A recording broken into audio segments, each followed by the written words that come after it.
jusqu'à 9h, Good Morning Business.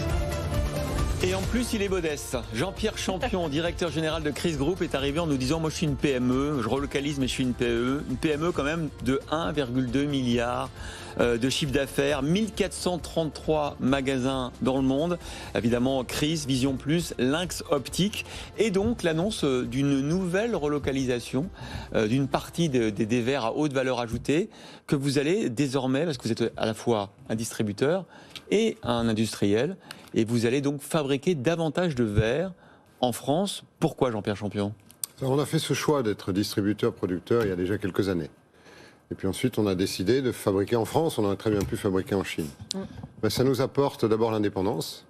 Ça nous apporte un surcroît de compétitivité.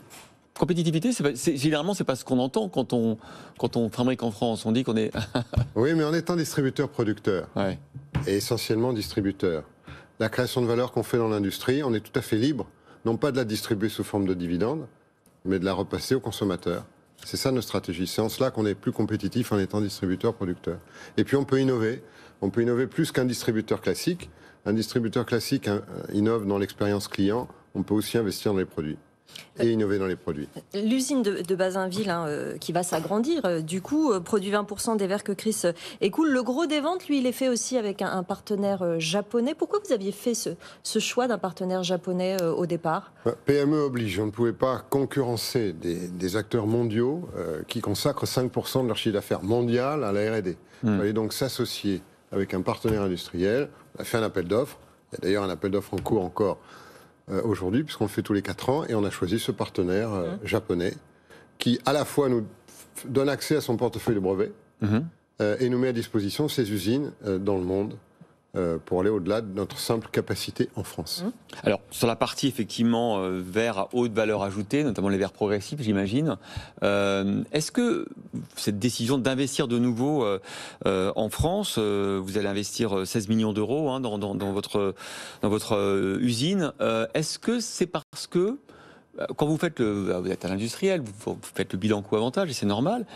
Est-ce que aujourd'hui investir, fait du Made in France, c'est plus facile qu'hier ? Est-ce que l'environnement fiscal est plus favorable ? Est-ce que les aides publiques sont là alors qu'elles n'étaient pas là ? Est-ce qu'effectivement il y a une vraie possibilité de réindustrialiser notre pays ? Alors les aides publiques sont là. On va investir 16 millions d'euros. Sur ces 16 millions d'euros, 800 000 euros nous sont apportés par... C'est souvent déterminant, ce petit delta. Exactement. Et donc, c'est tout à fait significatif. Bon, et puis, nous avons choisi d'être distributeurs-producteurs. Donc, en France, ça veut dire compétitivité hors coût, puisque nous fabriquons des verres qui sont forcément avec un coût de production supérieur à ce qu'il serait en Asie. Ouais. Mais en choisissant les gammes de verres que nous fabriquons, on peut dégager de la valeur. Et ça, c'est un peu...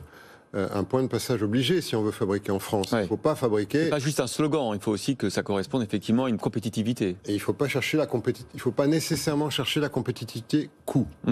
Voilà, il faut chercher la compétitivité hors coût, c'est-à-dire à monter en gamme. Est-ce que c'est un argument qui porte auprès des consommateurs ? Il y a énormément d'acteurs sur le marché de l'optique. C'est difficile de s'y retrouver quand on ne connaît pas bien ces acteurs. Est-ce que cet argument marche ? Alors, c'est un argument qui fonctionne. On peut dire, on le chiffre habituellement à 10-15%, le goodwill que les consommateurs sont prêts à payer pour acheter un produit origine France garantie plutôt qu'un produit étranger. Bon. Puis il y a surtout la réassurance, c'est-à-dire au moment d'acheter, le client est tout à fait satisfait, rassuré de savoir que ce produit est fabriqué en France. Est-ce que vous avez des problèmes d'approvisionnement sur les verres qui viennent de l'étranger ou pas ? On n'a pas de problème d'approvisionnement, on a des problèmes de délai de transport et d'accroissement du coût du transport. Et d'ailleurs, le fait de fabriquer en France, au-delà du fait que la proximité, c'est l'écologie, ça nous limite également le risque de déborder en temps de livraison. Ouais. Donc, plus vous fabriquez près de votre client, et moins vous êtes soumis à ces aléas. Comment évolue votre activité au cours de l'an dernier, à la fois peut-être avec ces problèmes de magasins fermés, d'approvisionnement est-ce que vous avez souffert ou pas ? Alors on a souffert, comme beaucoup d'industries. En 2020, on a été 2 mois fermés, on a perdu 9% de notre chiffre d'affaires sur l'année. Cette année, nous avons eu 180 magasins fermés pendant 3 mois et demi, et nous allons finir a priori à plus 2% par rapport à 2019. Ah oui. Donc on va quand même rattraper déjà. Le niveau de... Comme le luxe. 19. Comme le luxe, il y a des produits de luxe dans un magasin d'optique aussi. Vos ventes en ligne ont particulièrement bien fonctionné pendant cette période. Du coup, c'est un tournant que vous prenez, que vous allez prendre suffisamment là, dans les mois qui viennent. Il y a quand même l'aspect physique qui est très important dans l'optique. Hein. Il est essentiel. Oui. Et d'ailleurs, si vous regardez, Internet a pénétré quasiment tous les marchés dans le monde, en prenant 20 à 25% de part de marché. Ça n'est pas le cas de l'optique.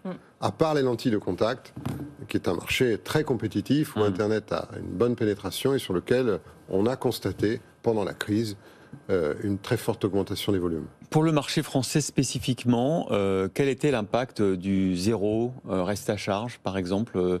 Est-ce que vous avez vu arriver d'abord, c'est intéressant, de nouveaux clients? Est-ce que les gens font plus attention à leurs yeux, se soignent mieux grâce à ça?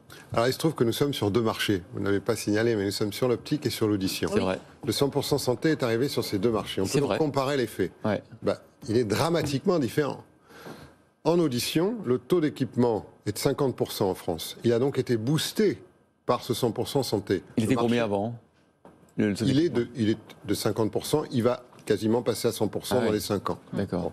Donc le marché a bénéficié d'un taux de croissance de 50% en 2021, grâce au 100% santé. Alors que, côté optique, où le taux d'équipement était déjà de 95%, évidemment, l'effet est beaucoup plus modeste. Ouais, c'est l'effet pouvoir d'achat essentiellement. Voilà, une quinzaine de pourcents. À peu près 15 ventes sur 100 sont concernées.